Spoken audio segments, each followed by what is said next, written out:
नमस्कार, clean news UP में आपका स्वागत है और वक्त हो चला है दिन भर की सभी ताज़ा खबरों का। मोदी सरकार के ओबीसी कार्ड का जवाब देने की तैयारी, जातीय जनगणना की मांग को और तेज करेगा विपक्ष।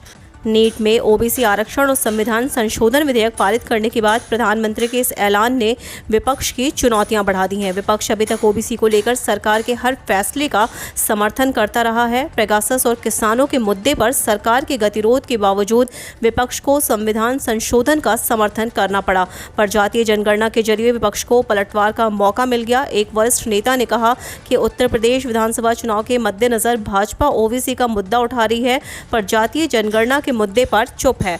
वहीं जातीय जनगणना का कई ऐसी पार्टियां भी समर्थन कर रही हैं जो कई मौकों पर सरकार का साथ देती रही हैं।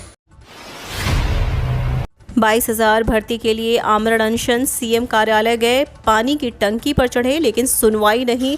आमरण अनशन पर बैठे अभ्यर्थी, सुविधाएं बंद करने का आरोप।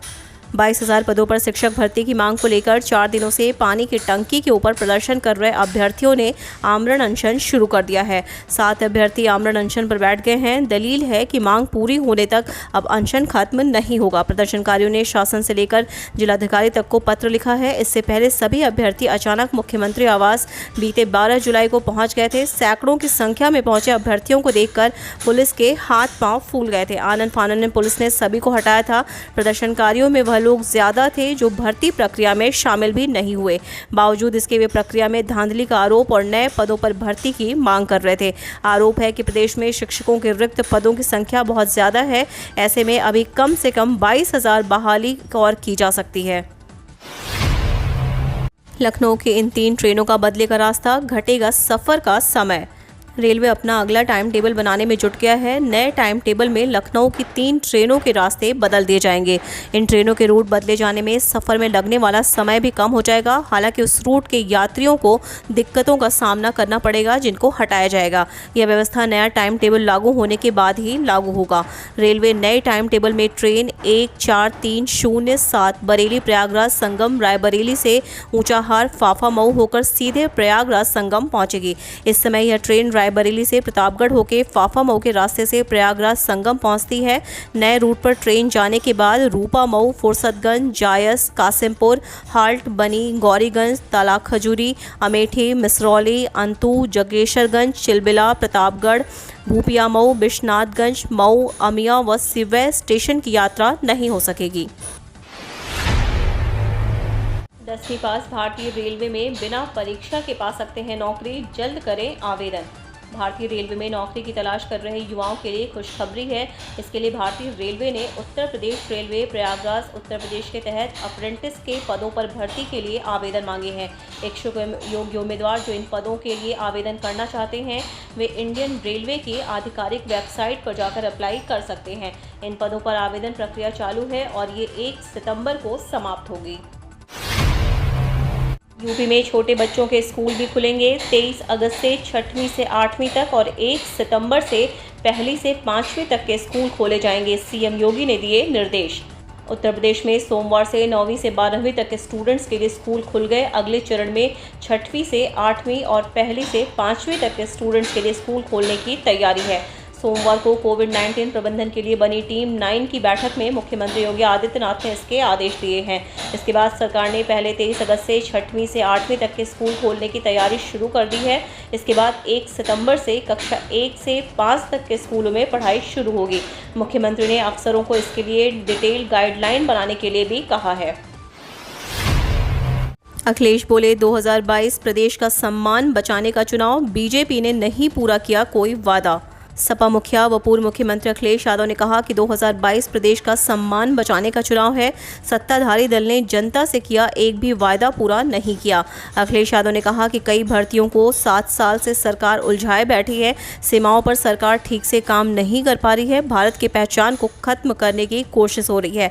भाजपा जातियों में झगड़ा लगाती है और पुरानी बातों में उलझाना चाहती है, लेकिन हमें आंतरिक स्वतंत्रता की रक्षा सुरक्षा के लिए भी निरंतर सजग, सचेत और सतर्क और संकल्पबद्ध रहना होगा। देश की आज़ादी के लिए लाखों लोगों ने अपने प्राण न्यौछावर किए, लेकिन यह सोचने का विषय है कि जिन उद्देश्यों के लिए स्वतंत्रता आंदोलन का संघर्ष हुआ, क्या भारत उसी रास्ते पर है? मायावती ने साधा निशाना, कहा बसपा के सम्मेलनों से भाजपाइयों की नींद उड़ी, यूपी में गरीबों व दलितों का उत्पीड़न बढ़ा। बसपा सुप्रीमो मायावती ने सोमवार को प्रेस कॉन्फ्रेंस में कहा कि बसपा द्वारा राष्ट्रीय महासचिव सतीश चंद्र मिश्रा के नेतृत्व में किए जा रहे प्रबुद्ध सम्मेलनों को जनता का जबरदस्त समर्थन मिल रहा है।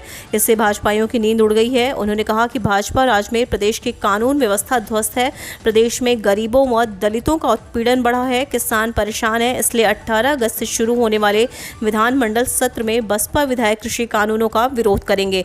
उन्होंने कहा कि बसपा का पूरा प्रयास है कि कृषि कानून यूपी में ना लागू हो पाए।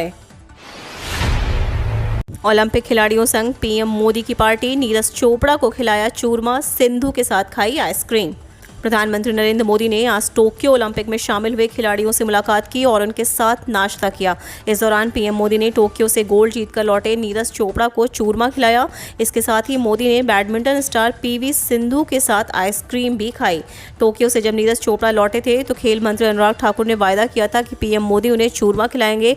वहीं प्रधानमंत्री मोदी ने ओलंपिक में जाने से पहले ही सिंधु से वादा किया था कि जब आप टोक्यो से लौटेंगी तो साथ में आइसक्रीम खाएंगे। प्रधानमंत्री ने आज इन दोनों वादों को पूरा कर दिया। लखनऊ के बालू अड्डा कांड पर सीएम योगी नाराज, खरीदकर पानी पीने को मजबूर निवासी। टीम 9 की बैठक में सीएम ने दिए सख्त निर्देश, कहा स्वास्थ्य की समुचित देखभाल की जाए। लखनऊ के बालू अड्डा क्षेत्र के दूषित जल समस्या दिन पर दिन बिगड़ती जा रही है। इस पर सोमवार को प्रदेश के मुख्यमंत्री योगी आदित्यनाथ ने भी नाराजगी जताई है। टीम 9 की बैठक में उन्होंने कहा कि दूषित जल के सेवन से बीमार हुए लोगों के स्वास्थ्य की समुचित देखभाल की जाए। यह सुखद है कि 36 लोग स्वस्थ भी हो चुके हैं। सीएम ने आदेश दिए हैं कि यह सुनिश्चित किया जाए कि प्रदेश में कहीं भी इस घटना का दोहराव ना हो। बता दें 3 कैबिनेट मंत्रियों, कमिश्नर, डीएम, नगर आयुक्त और मेयर के लगातार इंस्पेक्शन के बाद भी हालत में सुधार नहीं आ सका है। यूपी के 12 जिलों में बारिश का अलर्ट, अगले 4 दिनों में मामूली बरसात के आसार। उत्तर प्रदेश में मानसून के बीच सावन के आखिरी सोमवार में आज पश्चिमी उत्तर प्रदेश में बिजली की गरज चमक के साथ हल्की बरसात होगी। मौसम विभाग ने बलरामपुर, श्रावस्ती, देवरिया, कुशीनगर, सिद्धार्थनगर समेत 12 जिलों में बारिश का अलर्ट जारी किया है। अनुमान है कि 50 किलोमीटर प्रति घंटे की रफ्तार से हवाएं चल सकती हैं। मौसम विभाग के निदेशक जेपी गुप्ता बताते हैं कि 17 से 20 अगस्त तक प्रदेश के विभिन्न जिलों में मामूली बरसात होगी। बीते 24 घंटे में सर्वाधिक गर्म शहर मेरठ रहा, जहां पर 36.6 डिग्री तापमान रिकॉर्ड किया गया। 12 जिलों में 5 घंटे में हल्की बारिश का अलर्ट। मौसम विभाग ने सोमवार के दिन बारिश का अलर्ट जारी करते हुए कहा है कि बलरामपुर, श्रावस्ती, देवरिया, कुशीनगर, सिद्धार्थनगर समेत 12 जिलों में बरसात होने का अनुमान है। हालांकि मौसम विभाग ने सिर्फ 5 जिलों के नाम के ही जारी किए हैं। हम रोज ऐसी ही न्यूज़ लाते रहेंगे। यदि आपने अभी तक क्लीन न्यूज़ यूपी को सब्सक्राइब नहीं किया है तो फटाफट सब्सक्राइब कर ले, साथ ही बेल आइकन को दबा दें ताकि कोई भी अपडेट मिस ना हो।